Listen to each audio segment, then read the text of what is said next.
Yeah, I have a couple friends that make videos and stuff, and kind of got me back into it. And then seeing some of the stores that have opened up recently around here Have you kind of been got to me back. Tags? Yeah, I've been to Tags. I've been going to Mo Bros a lot too. Mobros. Yeah, that's the one that's on Second Street. Okay. So it's right across the street from like Puerto and the McDonald's that's there. I've been wanting to stop in there. You definitely should. I- They got a great selection of stuff, and I kind of like that one a little bit better just because it's not like upstairs in the building on Elm Street, and it just feels a little bit more kind of like family oriented in a little bit way. But they're cool, and yeah, I literally went there today, picked up a couple cards because I've been trying to master set Destin Rivals. Been getting into it, dude. It's bad. I've been going for the Scarlet, the Scarlet and Violet, Mew in the Bubble. Yeah, That's been, dude, that shot up crazy. yeah. Crazy. And so the card that I just got back, I'm gonna be patient to open it Okay. because I was hanging out with my buddies that got me back into it, Mm-hmm. and I bought a Scarlet and Violet, booster pack. And I handed packs out, and I was really? like, open them, Damn. and they all felt. And I pulled a hollow in almost every single one in that pack, and my buddy who pulled it, Antonio, he's not really like a Pokemon card guy. Yeah, he yeah. knows Pokemon, Yeah. and he just pulls out the Black Charizard EX, and he's like, oh, look, it's a Charizard. Holding it by the corner and going like this. And me and we froze up. We Yeah. were like, sleeve it, dude. What are you doing? Yeah, And he was like, swing wait, it. what? And after that, we didn't touch it again. I put it in the thing and I sent it out. Wow. Got that. That's today. exciting. Yeah. That's So exciting. Sunday. Did you go through the GameStop or did you do the PSA sign up online? I did tags. Oh, okay. Nice. I've seen a lot of good things about it. Yeah. So I was like, let's try it. I heard they rewrap it for you. Oh, really? So it's like opening another pack. Oh. Yeah. That's kind of cool. I didn't So know they it's did a that. whole new experience. Look But at I that. just- The dopamine hit over Yeah. again. Yeah, the gambling. Yes. But I just found out Best Buy sells a kit for $100, and you can send four cards in, Oh, really? and it covers the price of it gives you sleeves for it. It gives you the hard sleeves. Mm-hmm. It gives you wipes for the cards. Oh, It wow. pays for the submission, and the submission cool. alone for 4 cards is $100. Is that from Tag or PSA? PSA. Okay, yeah. So I found out about that yesterday. Well, that's good I to have know. more cards. I have a whole binder. Yeah, I got some stuff I'd like to send in too, but we're getting there, you know. Yeah. So DJing. Yes. That's what we're Yes. here for, not Pokemon. Yes, I know the sidetrack. So, for those of you who don't know, this is Grayson, DJ Gray. What's your DJ name? I go by HeyyGraay. HeyyGraay. Yeah, HeyyGraay is How'd my. you get that? So that was kind of given to me by my friend. So my mom, back in the day, like in high school and stuff, every time she'd come home, she'd be like, "Hey, Gray," and so from there, I kind of was making rap music, and I kind of had a alias like Prince Rossi, and I wanted to be a little bit more friendly, kind of. I wanted to, and I think like it's kind of Prince Rossi. unique, in terms of EDM stuff. So it's a little different, right? Cause that was my rap. Where it's more I feel like that's more braggadocious, kind of I'm kind of hot sort of thing, like a Prince, you know? And I feel for dance music and just EDM in general, it's very community based, and I wanted to just be a little bit more kind of not so braggadocious, just kind of providing some good vibes. So that's kind of how I landed upon that one for the creative side of DJing. First off, I like Prince Rossi. It's a good one. That's really good. It's almost it's a spin-off of Fresh Prince, first off. And Of who? Fresh Prince. Oh, right, yeah. You probably didn't mean it like that. No, but, no. That was, as soon as you said that, I was like, yo, that's like a throw to Will Smith. That's pretty dope. But I do like Prince Rossi. That's fun. That's Yeah. good. But HeyyGraay, Your mom, essentially. Yeah. Yeah, that's... Yeah, that was the kind of story behind. That's just sort of how I came to it. Like I feel like, especially as an artist or somebody who's just trying to be like creative, like I feel like it's really hard to kind of come up with something and like actually like it without it being like rooted in something that was actually real. You don't come up with your own nicknames most of the time anyways. Yeah. Like your name, like somebody comes up with your name. Yeah, and it sticks or not, you know what I mean? And like that was something that my friends have always said to me, like in from high school on, and I was just like, yeah, I think that'd be pretty good. So we've been rocking with it. So what do you primarily do for DJing? So I primarily do a lot of events. Like I mostly focus on weddings, and stuff like that. And I'm trying to get more into the creative kind of house EDM side of stuff, because I'd really like to transition to be a full time DJ. I love doing weddings, and I love like being that kind of person, like, and being involved in somebody's like really special day. Um, but I don't know that that's going to be forever for me. I'm not sure as of right now. I've been doing it now for going on 4 years. I really do love it, absolutely. But there are things that like I feel like I want to be a little bit more creative and have the ability to be able to do that. And so that's kind of where I'm kind of pivoting a little bit. Like I'm definitely going to still focus on that.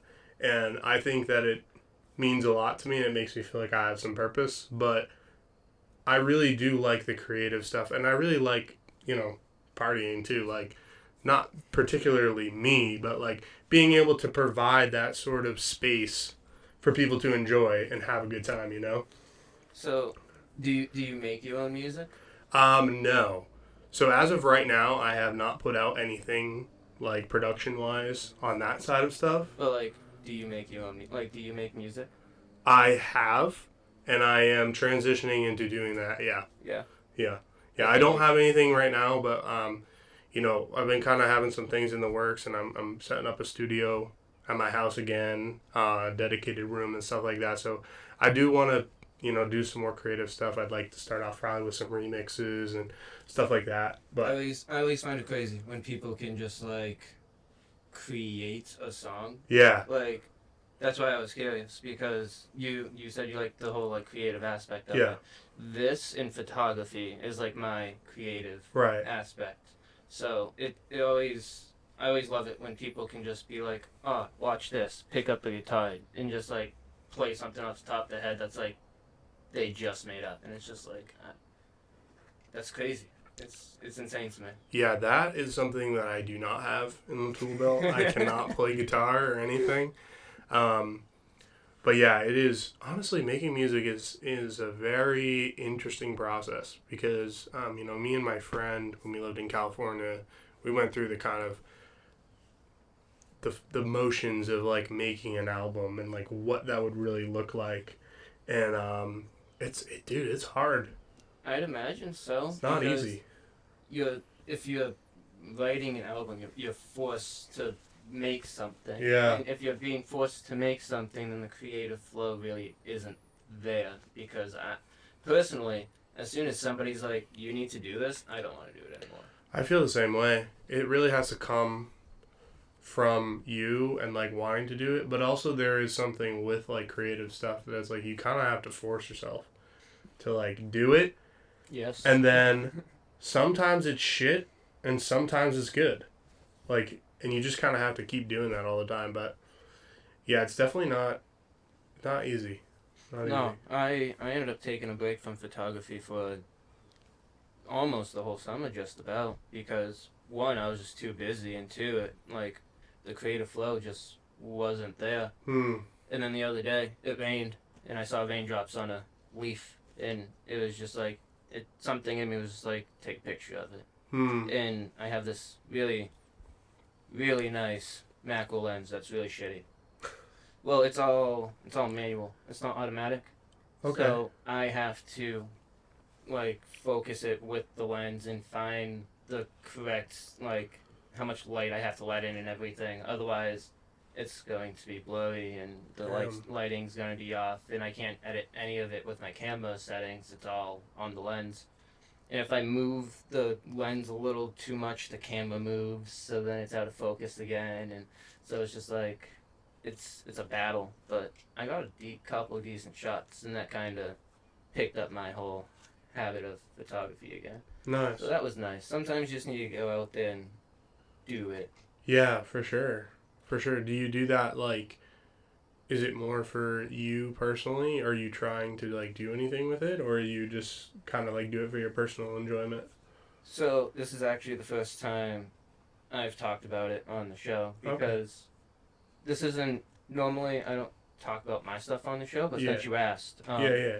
I do sell my photos. Tom's TOMSPICS.net, tompix.net. I do sell my photos, and I ship anywhere. All the shipping is included in the price, like, as you check out. Nice. I've been selling for about a year now, maybe. Nice. And truthfully, I haven't made that many sales. There's not that much. There's not really that many sales in photography, because, be honest, how often do you go into a store and you're like, wow, I really like that photo? Yeah, not very much. It's usually like a painting. Exactly. It's either a painting or like a really big photo. Yeah, that's true. Or something really stupid, artsy, like a cat painting. Yeah, a painted, like, halfly drawn, and there's like elements missing, and somebody's like, that's art. Yes. Yeah. Yeah, that is a weird thing, isn't it? That's like a target. Yeah. Thing. For sure. Yeah. But, like, photography is a very niche thing that people don't really buy. It's kind of more for, like, flea markets, and I went to a music festival. Which one? Mojo Fest. Okay. So it's in Boston. Okay. It was really fun. It was put on by a bunch of college kids, and everybody there was wicked nice, really friendly. And I think I sold 3 photos that day, and it was very nice. Like, I bought somebody that Johnny, who has been on the show many times. Remember Johnny Berry from high school? He's the complete opposite of what this crowd was. This was like bluegrass music. Oh, okay, yeah. He's like heavy metal. He's all tatted up, and he only wears black.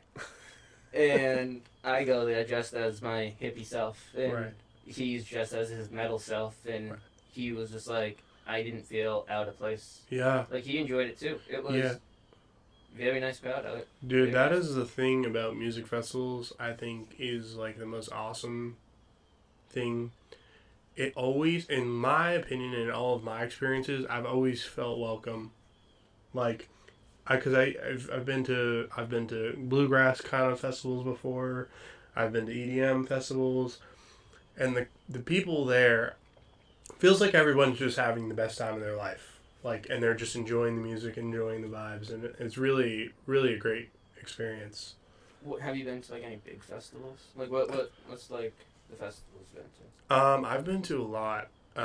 This year we went to Electric Forest in Michigan, and then we went to a festival in Pennsylvania called Elements, and that one was with a bunch of my friends. Last year I went to EDC Las Vegas. The year before that we went to Ultra Miami. So a lot of EDM. Yeah, and then, before that, me and my friends would go to a festival in Vermont. It was actually called Friendly Gathering.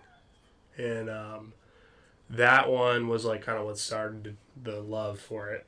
And that was like a very kind of jam bandy, like, have you ever heard of the band Twiddle? I have not. How about, have you ever heard of Pigeons Playing Ping Pong? No, but that is a great name. They're amazing.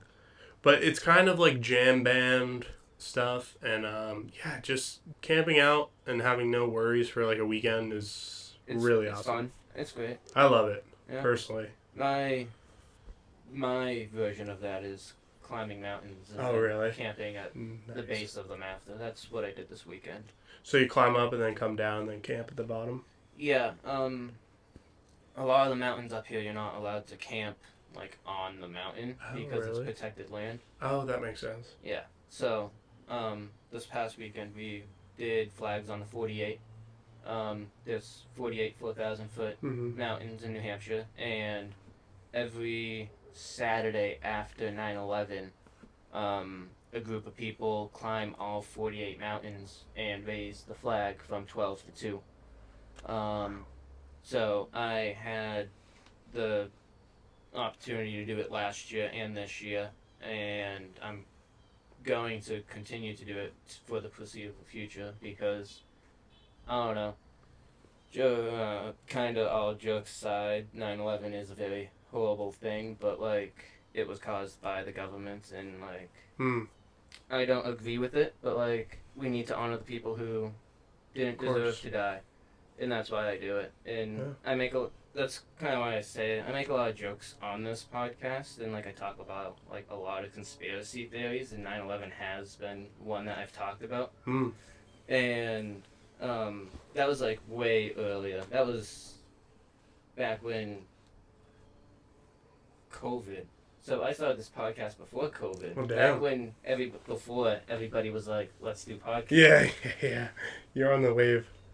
Yeah, and then my buddy Johnny started coming on, and like we were video chatting because I was in Illinois, Hmm. and we were just like, everybody loves a good conspiracy theory. Dude. So we would put our little tinfoil hats on and talk about conspiracy theories, and it was always a great time.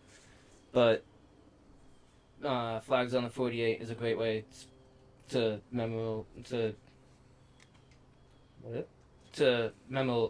why can't I? Commemorate? Yes, thank you. Commemorate the ones who like lost their lives that Yeah, day. I think that's a pretty cool thing to do, man. I think, and do you do it with like a group, or is it just kind of, I mean, I know you said you kind of, So it's a group of people, but like do you personally do it with a group? yes, my brother got me into it. Nice.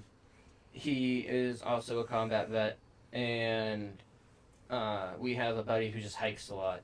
He does it with us as well. We found it on Facebook.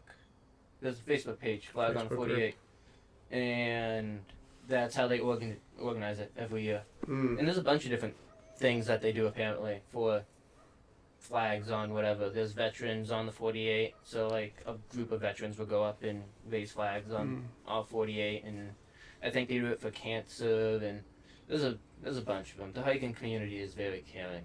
Yeah, I think so too, because I mean, it's kind of based around Mother Nature, right? Like, and I feel like that comes down to being like kind of kind to not only your environment but the people that inhabit it, typically. Yeah, and I mean, there's very few places actually, now that I think about it, that I've been where there's like large groups of people, or like where you're known to see large groups of people and people be mean. Like, I've been to a couple like music festivals and larger concerts, and I don't know, most of the time people there are very nice. I've never had issues with anybody anywhere, and then even up here, hiking is very popular, Yeah. and everybody on the trail, whenever you see them, big smile on their face. Oh, hi, have a good day. Like, during the winter, people will give you tips, like, as you pass them. Oh, really? Oh, yeah. When you see people, when you're hiking in the winter, if they're an experienced hiker, they'll stop and tell you stuff to, like, make sure you don't die in the Yeah. woods. Well, dude, I mean, it's dangerous for sure. A lot of people up here get caught on the mountains thinking, man, I can do it. But, like, it's tough. Winter hiking's my favorite. Is it? Yeah, it feels better on my knees. I have bad knees. Oh, really? So The snow? the snow, it, like, cushions my steps. Yeah, that makes sense. Yep, it's very nice. It's probably one of my favorites. And then the view. Everybody thinks the fall has the best views, but that's because they don't climb mountains and look out over a snow-littered, like, land. I And bet. It's beautiful. Yeah, I've never done that. I might have to give it a go. 10 out of 10. Really? Even if it's nothing like crazy, like No, there's definitely small little hikes that you can do that you can just buy like small snowshoes and be able to just walk on snow and be able to go. Yeah. Yeah, have you done all 48? No, I have not. I've only done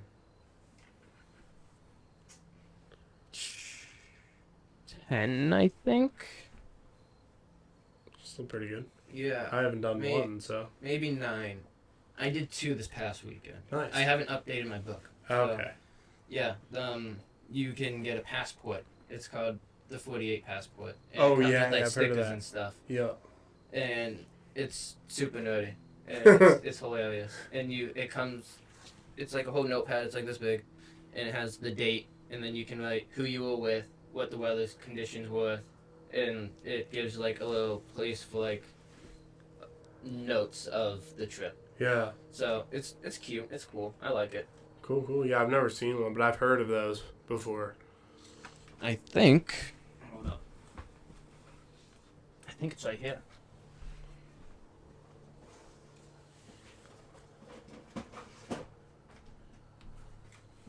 It's almost like I know Oh, what it looks kind of like a passport.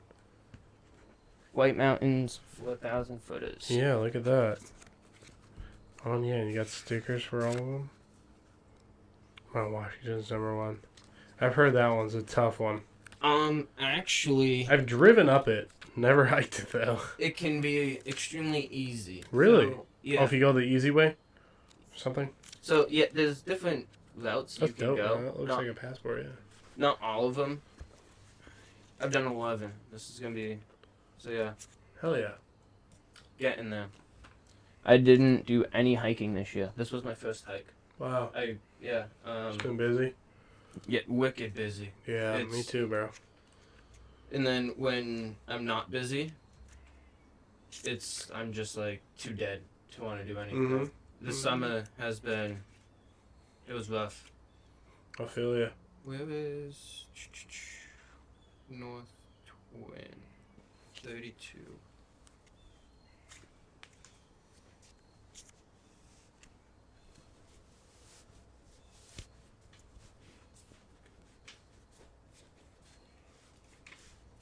So, North Twin was the first one we climbed. It was 4,761.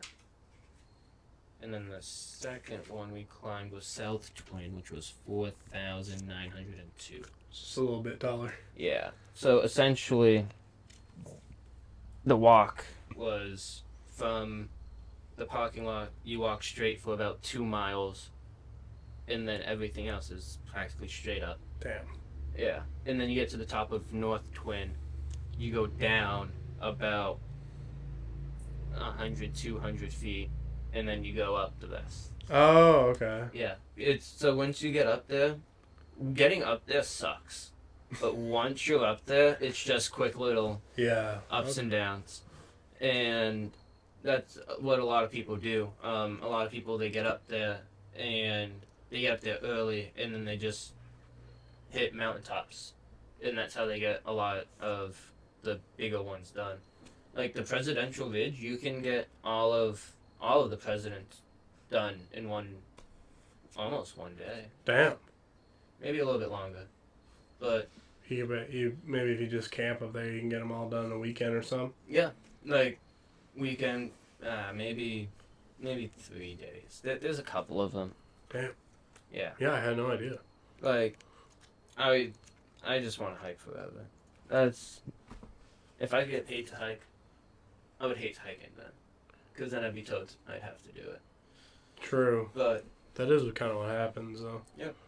You kind of choose, but that's like the whole thing, though, right? It's like there's always like gonna be stuff you don't like about whatever you choose to do, but that's the thing, is you have the choice to do it. Yeah. Like, I know everybody doesn't have the choice, but like for instance, like you choose whether you want to do this or that, and like you're gonna find something that maybe you don't like aspects of hiking or making video or whatever the hell it may be. You know, there's always like aspects of shit, especially when you first get into it. Like, you know, whenever I remember, like, that's how I always feel like whenever I get a new job or whatever, I'm like, oh, this is so awesome.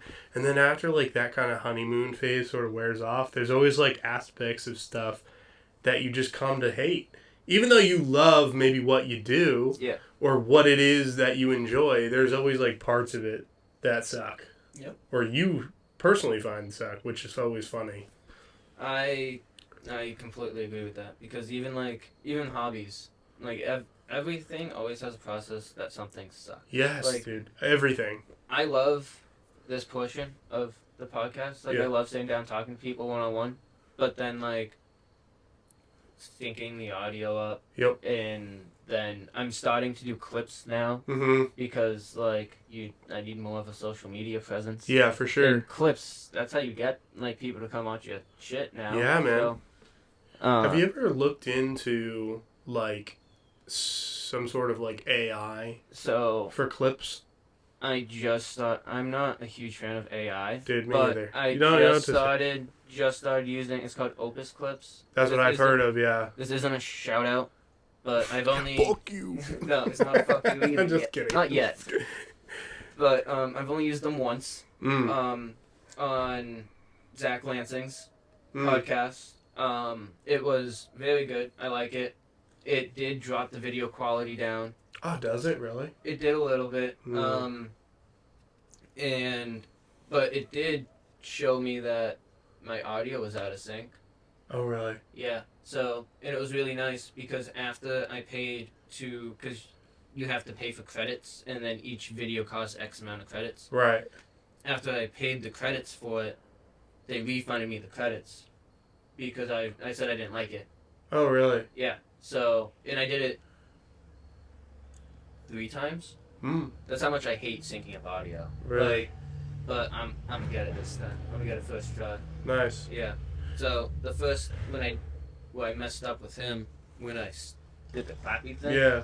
I did it back here, so these mics shut off from the too loudness. I see. Yeah. But that's why I did it up there. Okay. Yeah, because that's like... Lesson learned. Yeah, that's the whole thing, though, right? With the movie studios, with the... What do they even call that thing? It's called... It has a name. But, like, that's how they... It has, like, some sort of, like, actual function, right? Because that's how they're syncing up all the audio. Yeah, so normally they put it in front of it, and then they have the roll, the scene number, the shot, the take, the director... And the cameraman. You gotta shout out the cameraman, dude. So, but I am all 3. Yeah. Yeah, that's what it is, though, in the beginning of everything, right? Is like you have to do all the work. And, you know, that's something that when I was, like, doing rap music and stuff, you have to do everything, dude. It's like you have to do all of your own marketing, you have to do all of your own media, you have to do all of your own editing, you have to do all of your own... Did you sample beats? Is that how you did it then?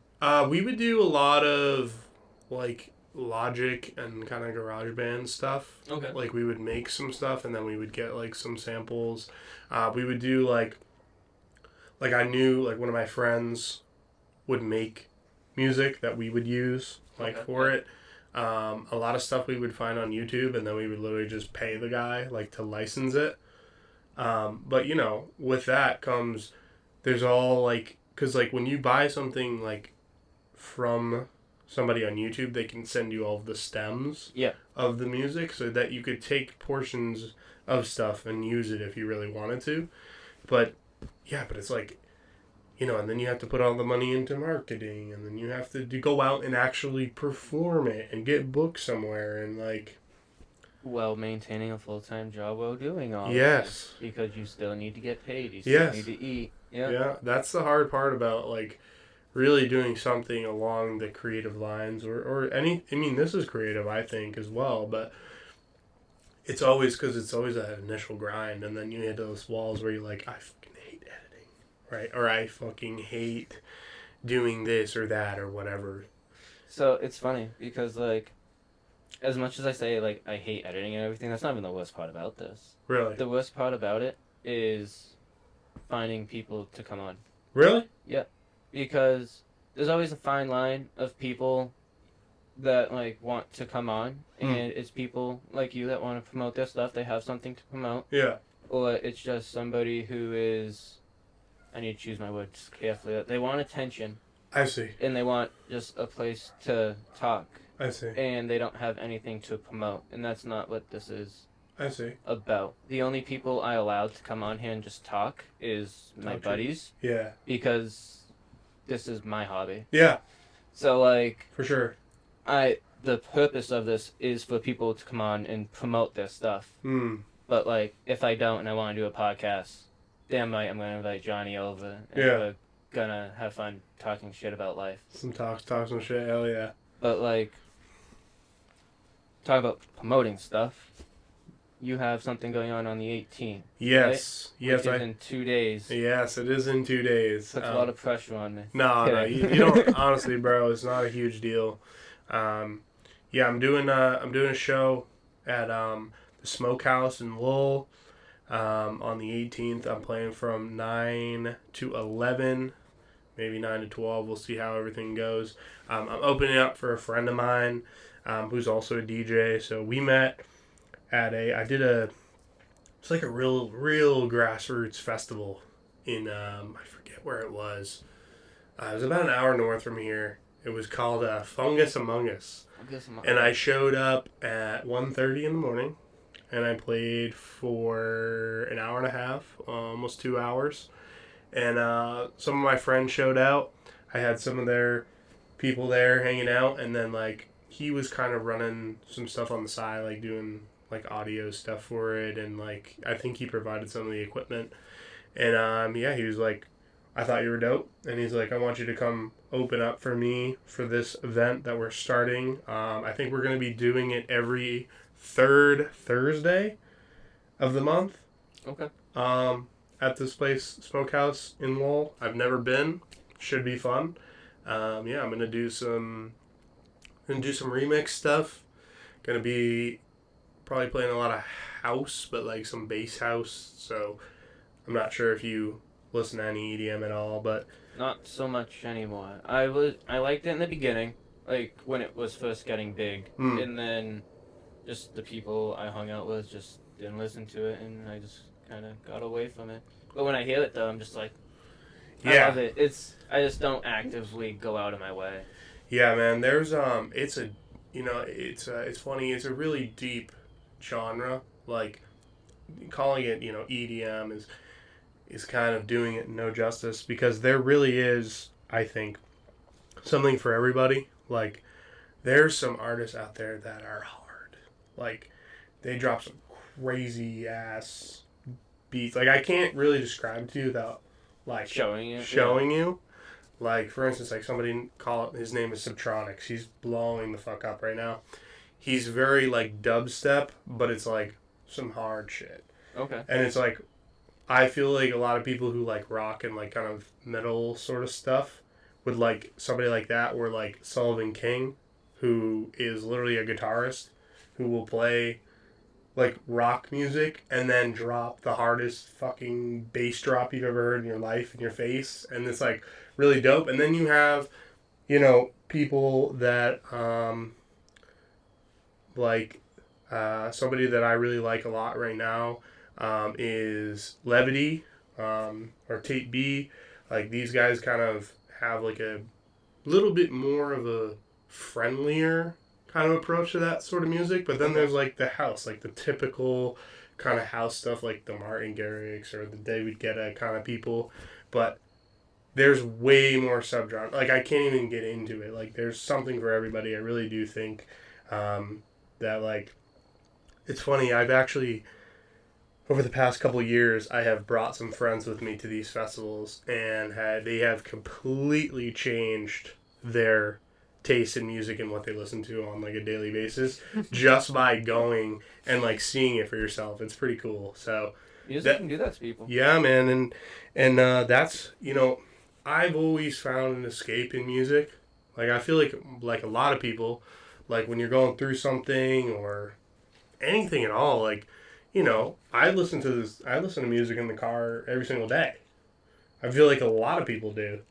And I feel like that's always a little escape or a little piece of joy that you can kind of throw on. And, music is always like, because you always have like your favorites that you go back to, but something about hearing something brand new that like just is like tickling the right parts of your brain is really great. So I love when albums it sounds like one song, or like it's hard to tell when the song changes. that hits the nerve just right. It's just like, well, it was Fear Incognito, Tool, 2019.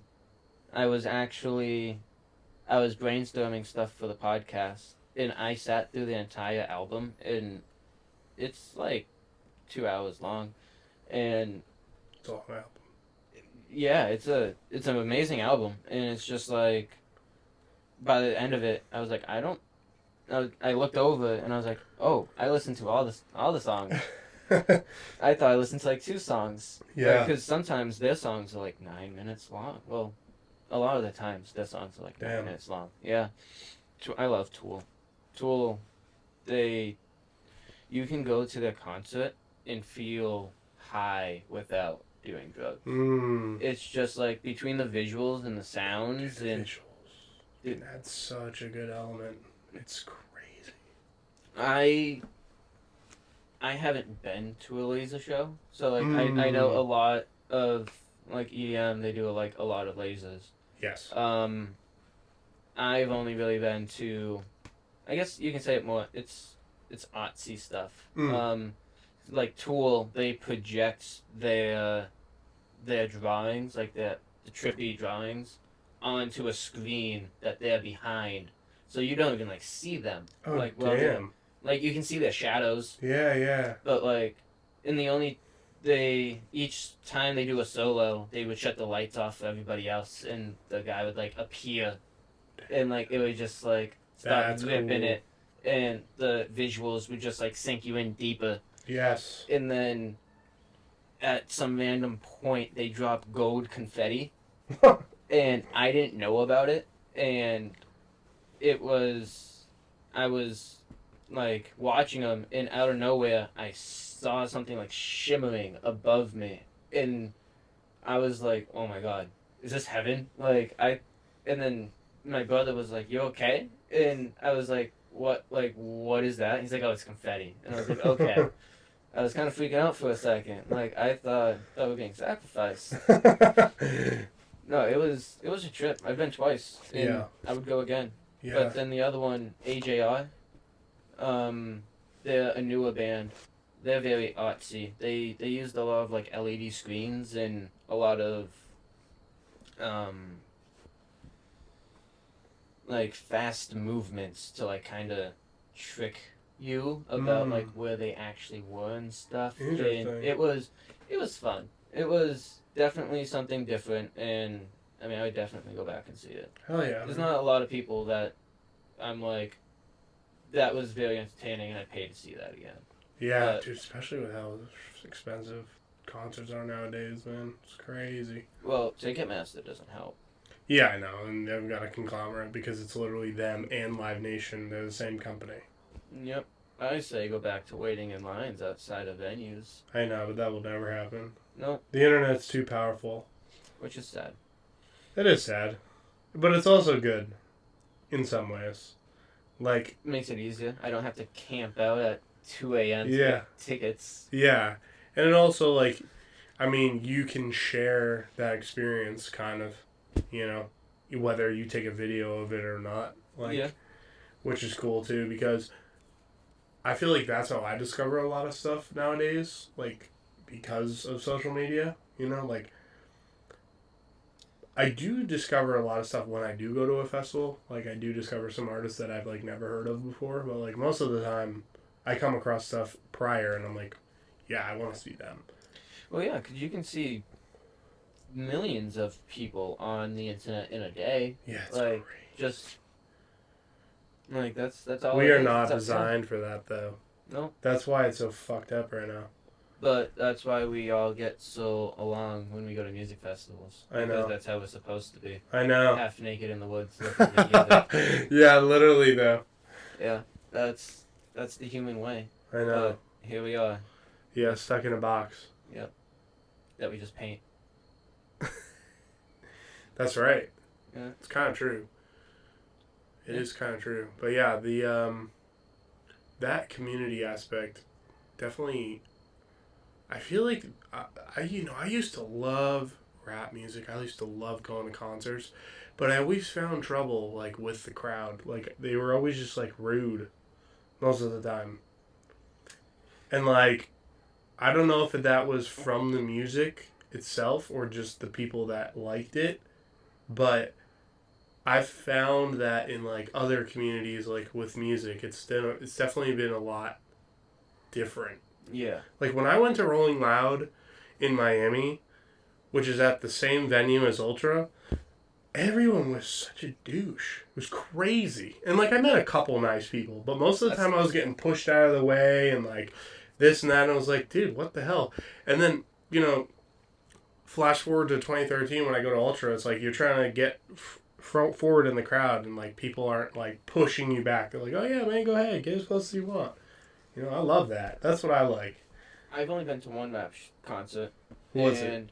It was MGK. Okay. And that speaks for the crowd. Yeah. And I'm like, I know I was there. So, Yeah. like, that speaks for me, too, at that time. Yeah. But, like, it was terrible. Like, the crowd there was shit. Everybody there was a dick. And yeah. I was just like, I'm not going to concert again. Yeah, it's pretty rough. It's pretty rough. There was a time period where I really liked MGK, too. Like, straight up. Never saw him, but... I mean... For the time that he was kind of, I hate to say this, he is nothing like Eminem, but like he was like the Eminem of our generation. Like the young kid that didn't really give a fuck about what he said. Mm. And Eminem is 10,000 times better and will forever be better. Yeah, and 100%. MGK is, looking back at it, not that good. But like, it's true though. Yeah. Like I can admit when I was wrong, and MGK was a very bad phase. Yes. Yeah. Well, I mean, he got torched so bad by Eminem that he had to switch genres Twice.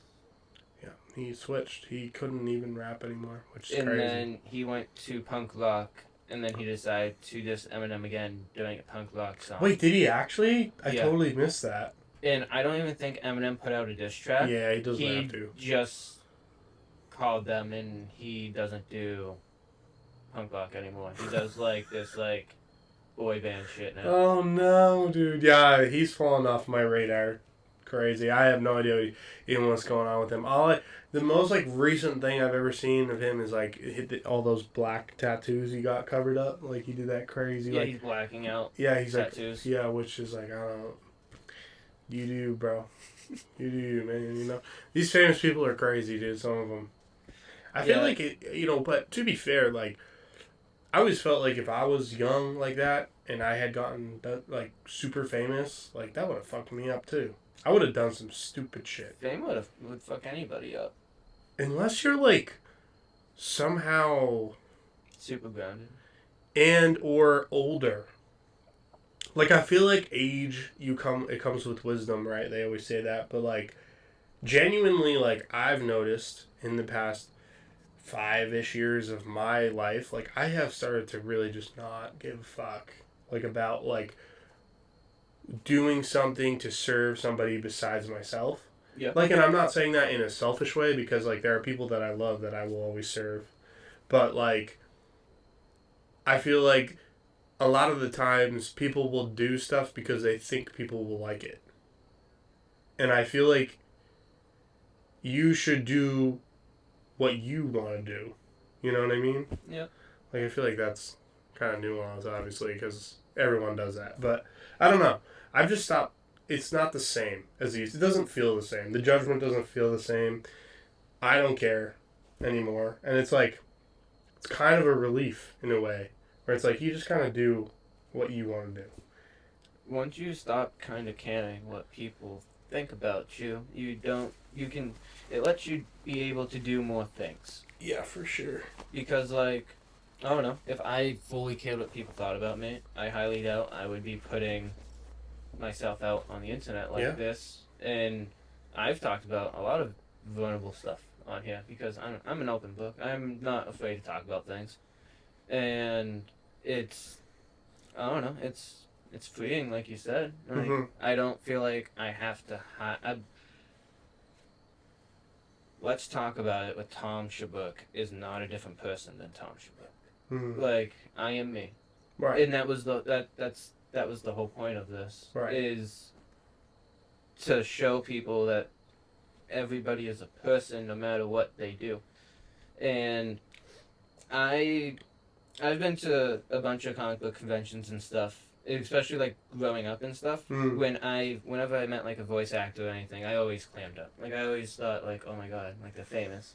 And like up until I don't know, I was probably in my early 20s. I went to a convention, and that's kind of when things started being like, they're just fucking people. Yeah, dude. Like they're just like literally they're trying to figure out what they want for dinner.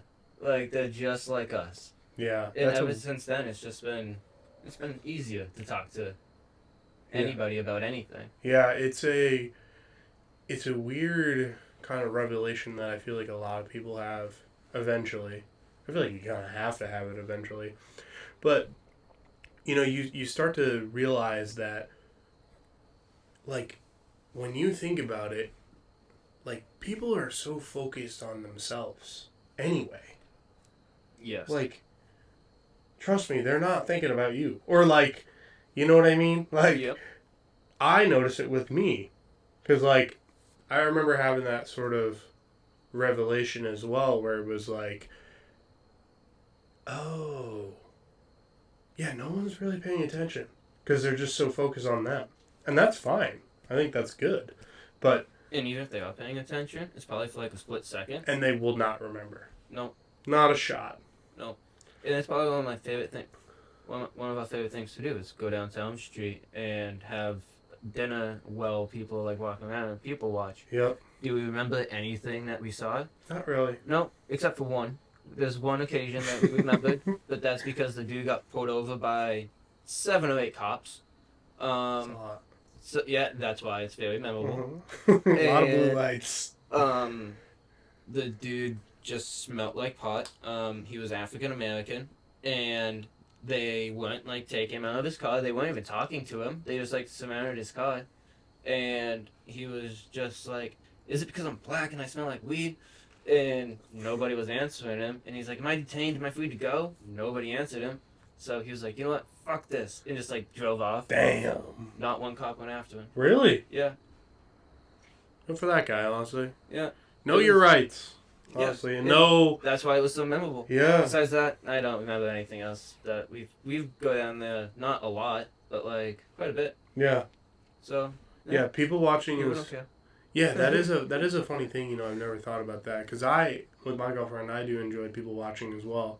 But you never really remember anything like that. It's just kind of enjoyable to like in the moment witness what's going on around you. Yep, it's very. I don't know. It's not. It's not something that like people jot down. Like, oh, dude, blue shirt. He's got short hair. About 5'7". Like, I don't know, right. It's just like entertaining for the moment. Yes. So yeah, people watching. It's a fun hobby. Yeah, it is. So let's get back to you. Sure. So, do you primarily play in like one place right now, or do you just primarily do like weddings and? Yeah. So pretty much, everything I do right now is special events. So it's like birthday parties, or I do literally everything. I've done quinceañeras, I've done retirement parties, I've done everything, and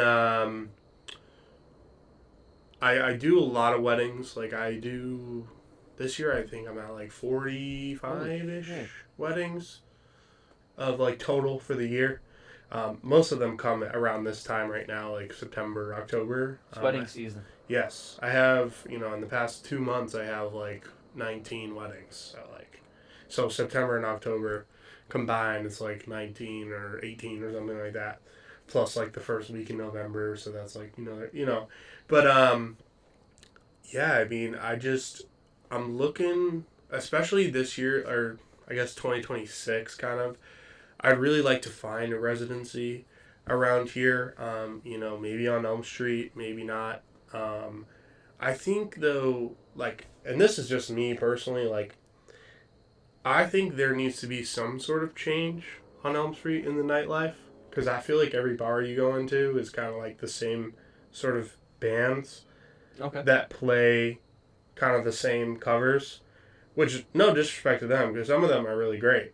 I just think there should be at least one spot you can go to that's kind of chill and like there's a DJ playing or like there's like, you know, a couple DJs playing because like I think that dance music is important to nightlife personally, and I think maybe I just don't go out enough. That might be part of my problem, but like I can tell you that. But like I think it would be cool if there was a spot that was like kind of like a club that wasn't like a shithole. You know what I mean? Yeah. Because like I've never been to Jewel. I'm not trying to shit on it, but like I've heard some bad things about it, and like I would want something that's probably a little bit more intimate, a little bit smaller, and I think that would be cool.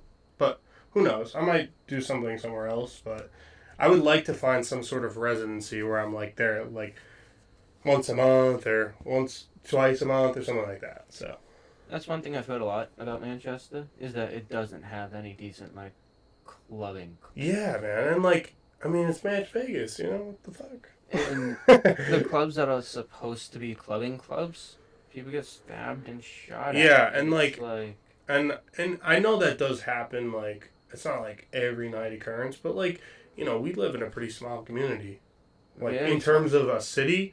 So for that to happen even a couple times, it's fucked up. Yeah. And like I don't really want to be, and I think that something that promotes unity, peace, love, and unity. That's kind of like the direction of EDM. Like that's kind of what the mantra is. Yep. And I feel like if you have that at a club or at a place, that will kind of attract those sort of people. And I think that will better the nightlife community just in general.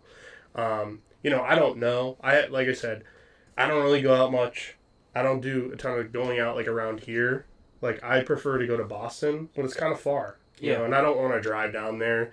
I also would like to have a cool place for like my friends to come through and like hang out, have a couple drinks, and just listen to some dope music. That's all. Have you ever thought about doing that yourself? What do you mean, like promoting a night? No, like opening your own place for that. Has that ever crossed your mind? Yeah, it has, man, but it has, but I've worked in the restaurant industry for a long time, and I'm not saying that it has to be restaurant focused, but like, you know, I feel like you gotta have some food or like something. Of course, because if people are there for 3-4 hours, they're gonna want to eat something. Yeah, and like that's, you know, if I were to do that personally, I would do something really simple. I would do like chicken tenders and fries, and that's all that's on our menu, or maybe like a pizza. That's it, and then like some good drinks. Some good beer on tap, and some good music. Would I want to run that? Would I want to take on the responsibility of doing that? Fuck no. I've done enough in the restaurant industry, and it's brutal, dude. It is brutal. Working until fucking 1 a.m, and then you have to close the restaurant down, clean everything, you know, get out of there till fucking like 2:30. I mean, dude, I used to work at Pizza 911 on Webster Street. Okay. And I remember I just turned 18, and my first shift was on Halloween. And that place was back in the day when I was working there, till 3 a.m. I didn't know that. So my first shift was from 5, and I did not leave that place until 5:30 in the morning. And I was doing fucking dough trays. We did like, it was insane. It was like the craziest busy thing I've ever seen, and I was like, yeah, I can't do this forever. And I mean, I worked in the restaurant industry for a long time, but I remember doing that, and that was kind of like an eye-opener for me, and I was like, dude, I would never want to be responsible for this. Yeah, I get to see the behind-the-scenes of it, because I do HVAC, and like kitchen life is fucked. Yeah. It's not for the faint of heart, dude. No, I've been in kitchens during like rush hour, and it's just like they're like, "What are you doing here?" I'm like, your thing's not working. Like you called me here, and I'm here to fix it. And they're like, can you come back?" I'm like, "No, this is the block that I'm here now. I'm fixing it." Yes. Like there's unless if the kitchen is like smaller than like we used to do a couple gas stations that had kitchens in them. and they'd call us at like 10 o'clock, and we show up at 11, and they're like, "Oh, we're busy." It's like, you just called me to come look at this. Right. Like, I like moved somebody because like you asked me to like hurry up and get here. Right. But it is what it is. Kitchens are gross. I agree. They're rough, dude. I mean, it's not. I won't ever go back. I'll tell you that right now. I don't care what I gotta do. And, that's kind of the nice part about being a DJ, because, my week work is, like, if I want to do stuff on, like, during the week, I do, like, trivias. Like, I host trivia at Tuscan Market in the summertime on Tuesdays. Okay. And, like, that's just a little bit of extra money to do, like, you can do, like, music bingo or stuff like that. And it's kind of nice because it's so much more chill than having to work in front of a hot oven. Like, it's horrible. So, what do you do full-time? So, I'm technically a full-time DJ. I do work landscaping for my cousin, AED Landscaping, and from Bedford. Shout out to her. She has legitimately helped me kind of get into the DJing space, which is so weird because we take care of a property basically in Derry. It's a wedding venue, Birchwood. It's very beautiful. And he's good friends with the owner of the company I work for DJing. I kind of got in the door from there, and then because she's so flexible and has been able to help me out a lot, I've been able to sort of transition to full-time. I came back this year to help her out, and also just to make some extra money for me because shit's expensive, dude. Yeah.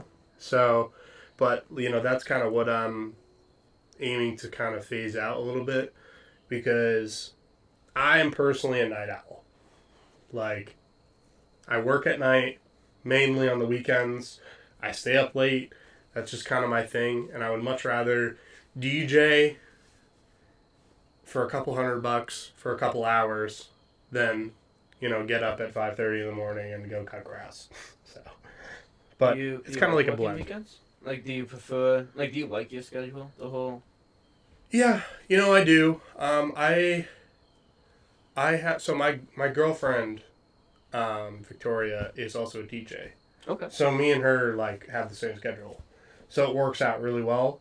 But the thing about hanging out on the weekends or friends most of the time, I mean, most people are staying up kind of late, and I'm not working every single Friday, Saturday, Sunday. Yeah. So I still have time to hang out with my friends and do some fun stuff.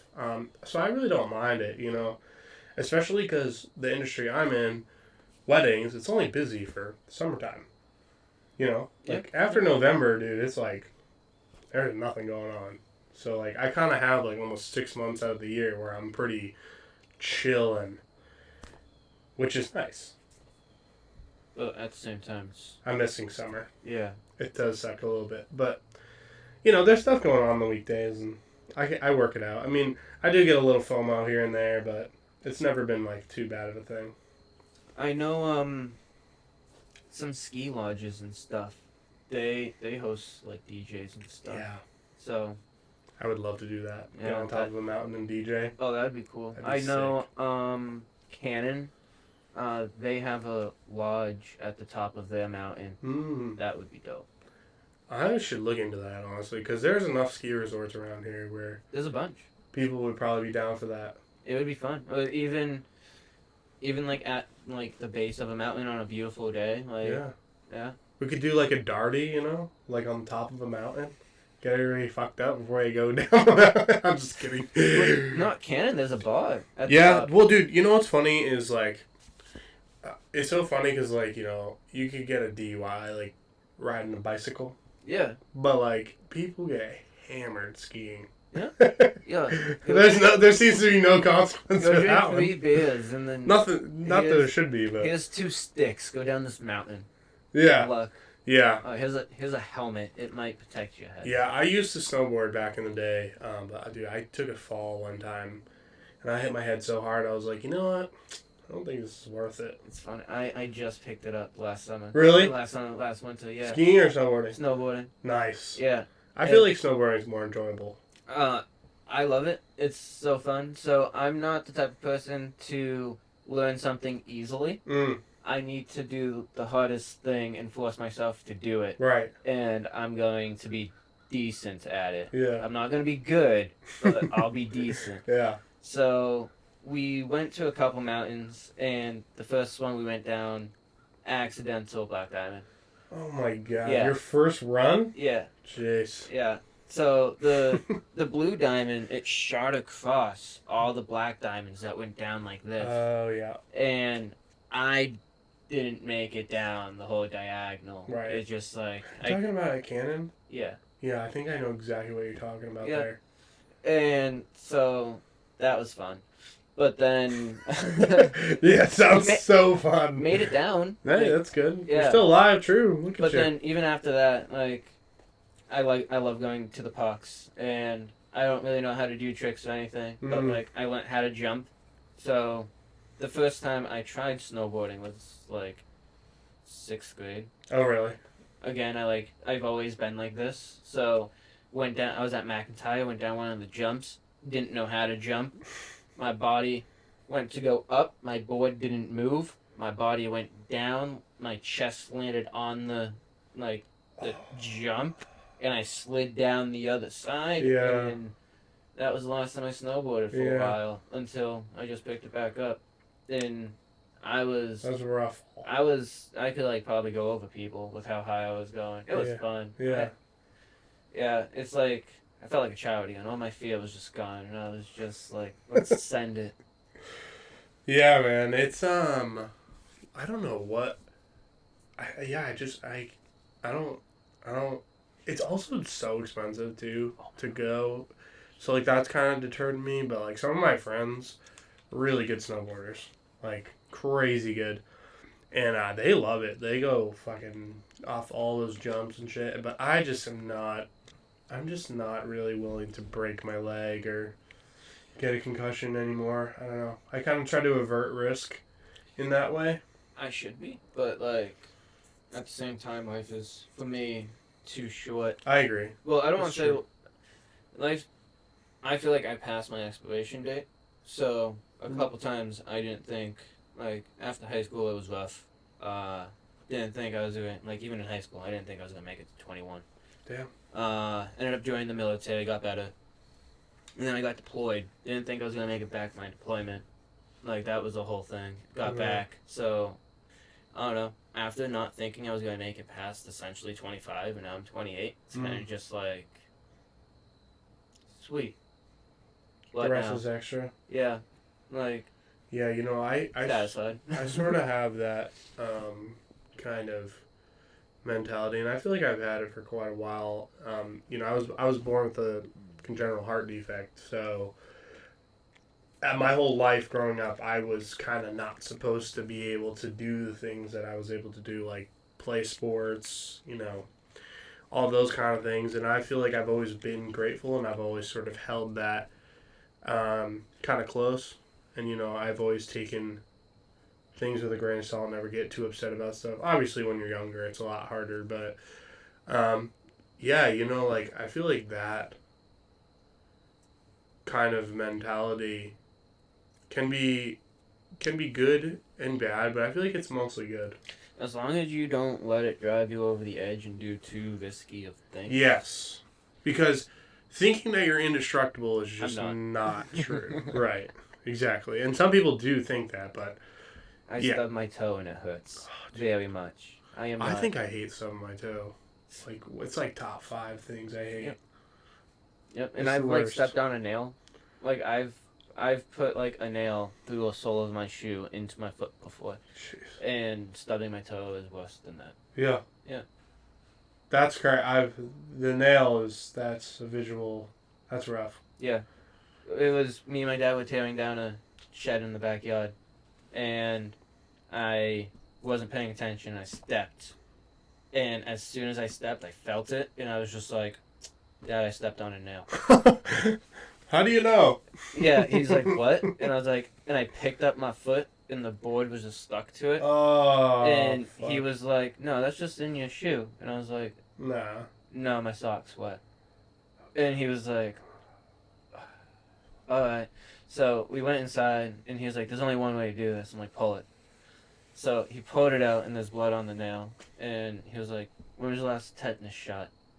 I'm like 9, and I'm just like, "What's a tetanus shot?" Yeah, what?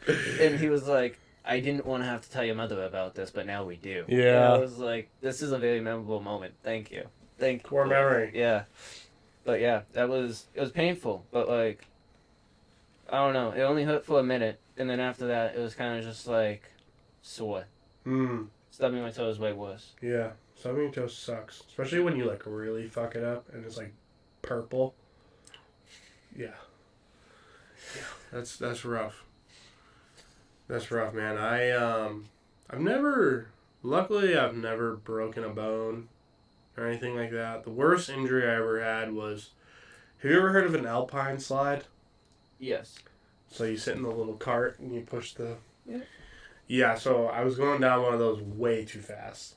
And I took a corner, and instead of the cart taking the corner, I rode the corner on my leg, and I took off, like, all the skin. And it was, like, a 3 or 4 week healing process, like, because it was literally all the way down. And I had to wrap my whole... It was horrible. But yeah, that was the worst, I think, injury I've had. Pretty rough.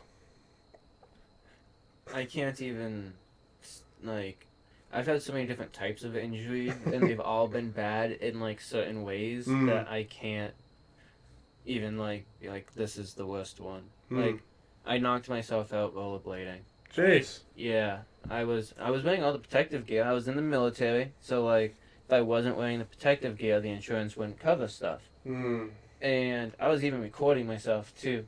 And because they were like, "Oh, you weren't wearing a helmet, and that's why you got knocked out." And I was like, I was even wearing wrist guards. Like, I was all out. But something I've done, I don't want to say 100 times, but it felt like 100 times. I was just going up, jumping, turning around, facing the right way, and coming back down. Oh, yeah, yeah. And when I jumped up and I turned, my foot slipped out from underneath me.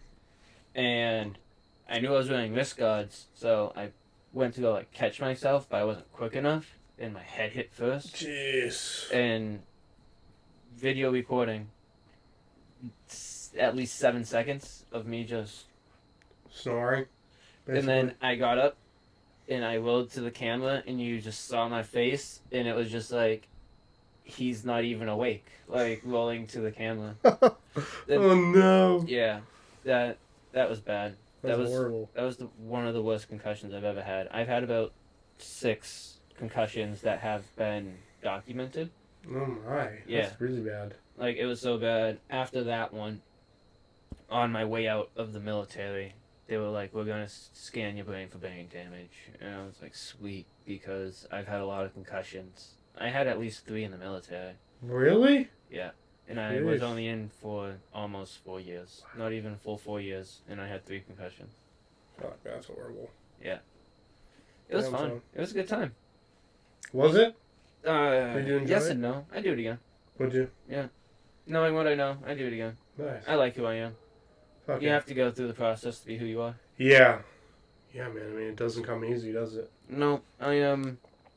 Personally, I feel like I am a much better, happier person than what I was before the military. That's good. Yeah. That's good. It took a lot of change. The military changed me a lot. And I've heard that, too. it's funny because, like, before you go in, you're all, let's go kill the bad guy, like, America. And then while you're in, you're America. And then, like, while you're, like, that's the first, like, 2 years. And then after that, you're just like, this is the worst run company I've ever seen. Anything military grade, I am afraid to touch. Really? Oh, yeah. Yeah. Like, if I see something labeled military grade, I don't touch it. That just screams cheapest bidder. Yeah, no, that's actually very true, though. And it's just like, I don't, and then as you go on, you're just like, you get older, so you learn life, and you're just like, nobody knows what they're doing that's like above me. Everybody's as stupid as I am, and they're all faking it until they make it. Like, the top dude is selling the person below them to do something, and the person below them is too big of a bitch to say no. Right. So everybody's gonna do it. Yeah. And that's kind of why I got out.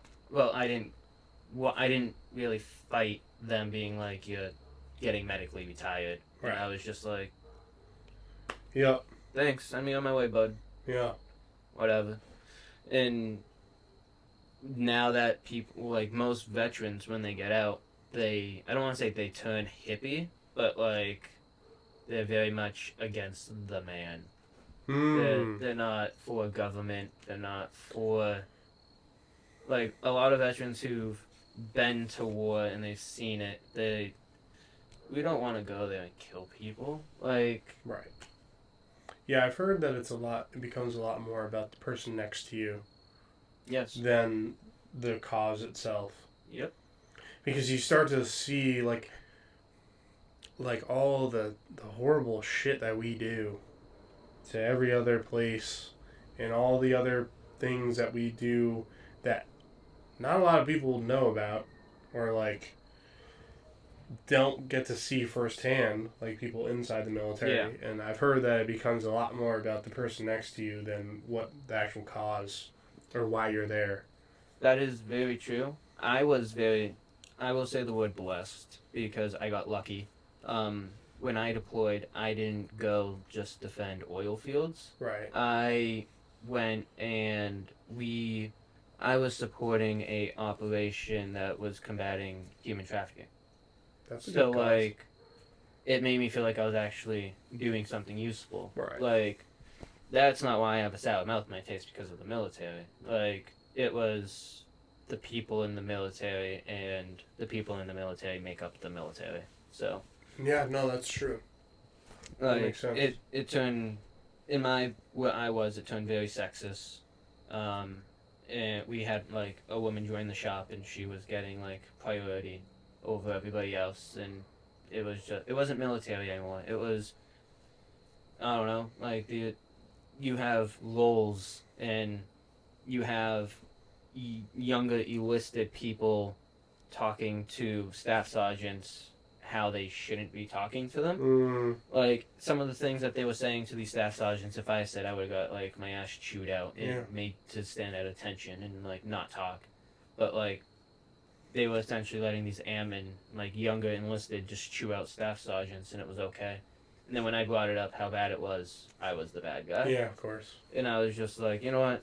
Whatever. I'm just going to mind my own business. And then all my medical shit happened from my deployment, and they said, we're going to offer you a retirement. And I was like, let's do it. Nice. I'm not fighting you. Yeah. So now I am against the man, fight the power. Yeah. And it's just, I hate them. I hate it all. Yeah, dude. You know, whenever not trying to get into it, but, like, when you really start to pay attention to just even scratching the surface of type shit like that, it gets so dark so quickly. Mm-hmm. And, like, the fact that it is just all fueled by profits and money makes it hard not to care. But then at the same time, you're like, what the fuck am I gonna do about it? And I feel like that's where a lot of people kind of get this sort of, like, panicky sort of feeling. And, yeah, like, I don't know, man. I definitely have scratched the surface a little bit, especially in the more recent years, especially since COVID. Like, that whole thing was just like, wake up, pay attention, because, like, shit's happening, and you need to fucking pay attention to it. So. Yeah, politics definitely suck. I hate both sides, and everybody hates talking to me about politics because I'll drive both sides up a wall.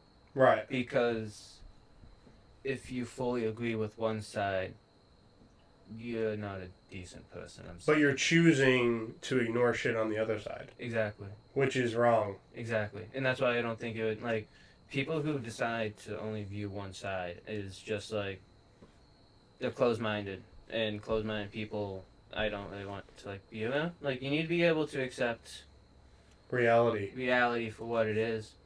And I don't know, because like I've sat down with people and they'd be like, "Oh man, you love guns." I'm like, "Yep, I do." Mm-hmm. Like I own a couple guns. Yeah, like I like it. Oh man, you must think that like people shouldn't have abortions. Yeah. Me personally, yes, but guess what? I can't control you. Yeah. Congratulations. And then people are just like, what? Like, how can you have these views? And I'm just like, I'm a person. Yeah, well, but that's the thing, though, right? Because people feel like they gotta fight for one team. Yep. And, you know, they need to just... They can't, like, think for themselves, which is, like, the problem that you're facing is, like, you need to critically think for yourself, dude. Like, all the time. About everything. That's the whole point. And that comes with... I feel like that comes with community as well. Yeah, for sure. And it kind of... At the end of the day, everything somehow leads back to a community. And I just feel like we just need to figure out a way to bring more communities together. Yeah. But people don't want to do that. People just like staying in their own little tiny communities. It's scary, though, to be fair. Branching out? It is. Yeah. It can be. It's not easy. I mean, you know, whenever I do something that I feel like is brand new or uncomfortable, it always gives me, like, anxiety or whatever you want to call it, because I feel like that term's a little bit overused nowadays. But, you know, it always gives you that kind of weird feeling. And it makes you anxious. Yes. Like, yeah. Yes. Anxious and anxiety is not the same. There's nothing wrong with that feeling, though. Like, that is the feeling that makes you grow as a person. You don't become a better person without that feeling. If you are never uncomfortable, you never change. You never grow as a person. And that's people will always be like, I don't have a purpose in life. Your purpose is to grow as a person.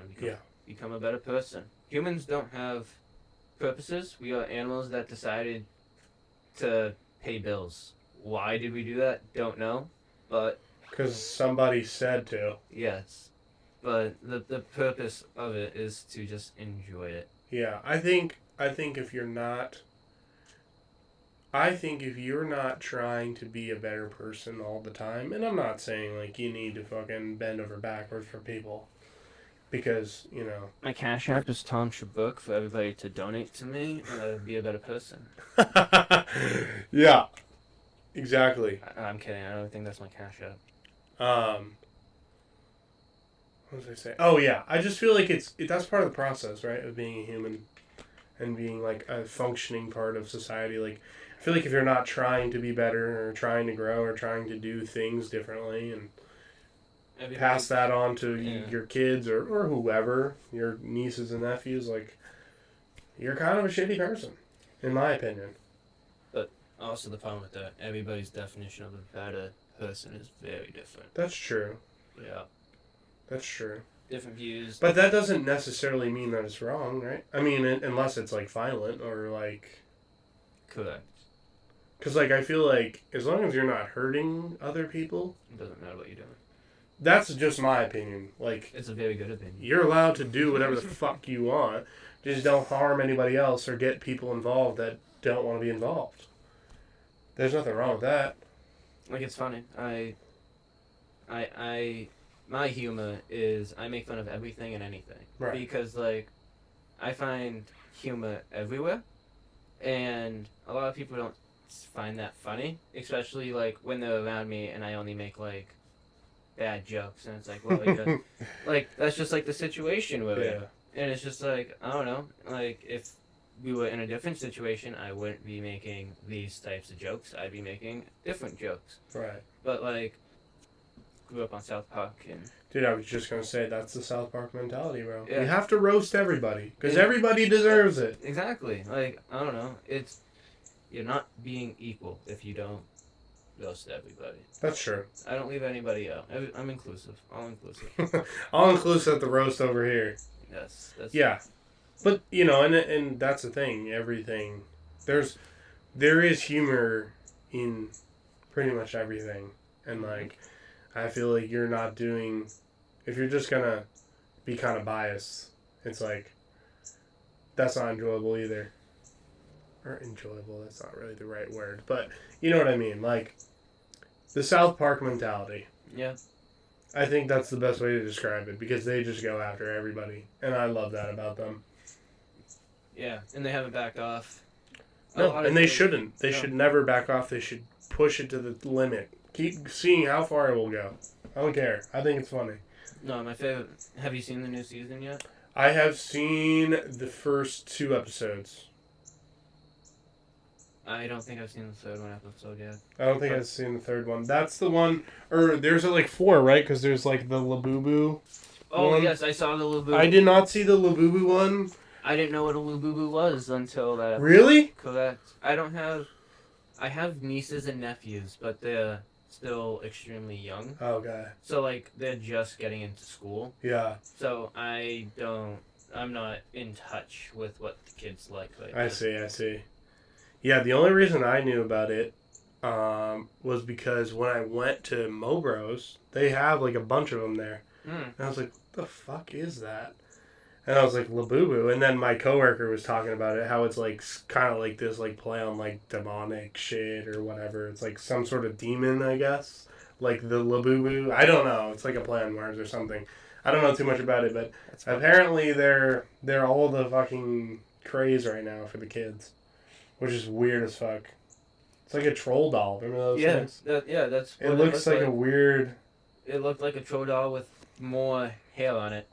But that's the thing about getting older is like you become like you're kind of like your parents or your grandparents. Where it's like, I don't understand that. I mean, like, I don't want to say I don't understand it. Like, I understand like the Labubu. That one makes kind of sense after like kind of hearing it. But like the Skibbity Bibbity, like oh yeah, the Skibbity Riz toilet. Yeah, like whatever the fuck. Like, what is that? Like, dude, it's brain rot. That is what the internet is. Old. That I saw that in Walmart and I picked it up and I was just like, my time has come. Like, what is this? This is garbage. It's just a dude's head in a toilet. The kids love it though, man. Dude, the brain rot is real.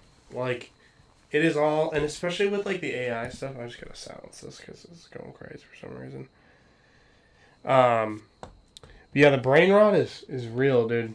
Like, I feel like most of the internet, even with all this AI stuff, like, I don't know if you've seen all of those, the Yeti, like the Sasquatch. That's what got me into it. Those are the only ones that, like, I actually like, because... I know. They're funny, but, like... Dude, the one where he's, like, he's, like, sitting on a fire and he has the vape. And he's like, I stole this from some humans. I saw they were sucking on it. Now I can't stop sucking on it. That shit had me dead, dude, the first time I saw that. I was like, see, that's a good use for it right there. My sister sent one of a bunch of raccoons jumping on a trampoline.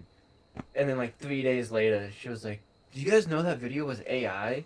And I was like, what makes you think that 5 raccoons would jump on a trampoline simultaneously in rhythm with each other? Like, what makes you think that would be a real video?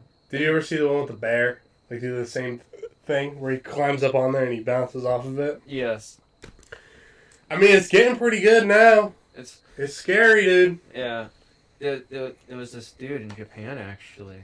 He used an AI video and a deep fake voice of a CEO, and he had somebody in this company transfer $39 million into his personal bank account from the company because the employee thought it was the CEO telling him to do it.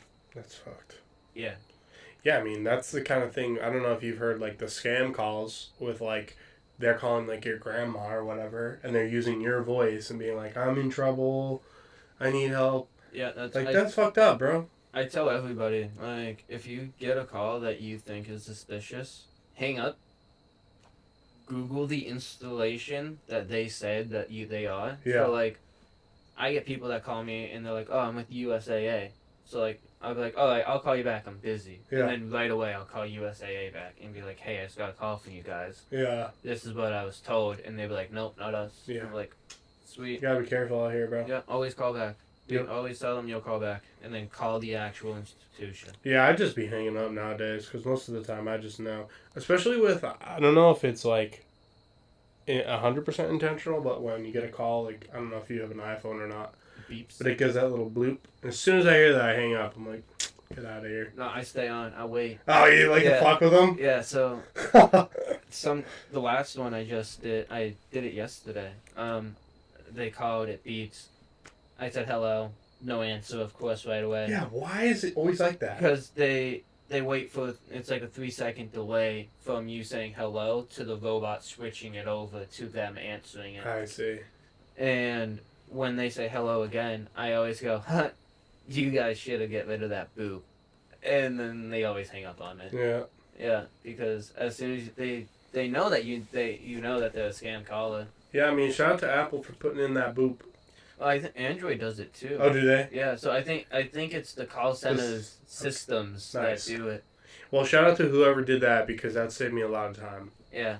But It also is just annoying though, getting a phone call and you're like, oh, who's this? And like it's I get calls because of my company. Right. Like 24. We have Well, 24/7 emergency service. Right, and that's exactly what, like, it's like, I think the same thing. I'm like, oh, this might be somebody, like a potential client or whatever. And it's like, oh, as soon as I hear that, I'm like, see ya. Yeah. Like I've gotten a call at 10 o'clock, 10:30 at night, and it's like, what are you doing, dude? Yeah. One, this is a company number that you're calling. Yeah. Two, it's 10:30 at night. Yeah, what the fuck, bro? I Have some decency. definitely don't want to do anything with you. Yeah. Like, that's the worst. But For sure. yeah, so September 18th is your Yep. next big thing. Yeah, September 18th. Smokehouse. Smokehouse in Lowell, doing a show. Pull up if you like some dance music, you want some good vibes. We got some other stuff cool going on, some contests and shit like that going on. And yeah, if anyone wants to have a house party, like not an actual house party, but we'll call it a house party at a bar or a club, I'd love to set that up, kind of promote that event and look to do something with that because I think the scene in Manchester, we need something. We need a nice little club area or something to hang out with some cool people and some good nightlife and some club atmosphere. So No, that's how I'm feeling.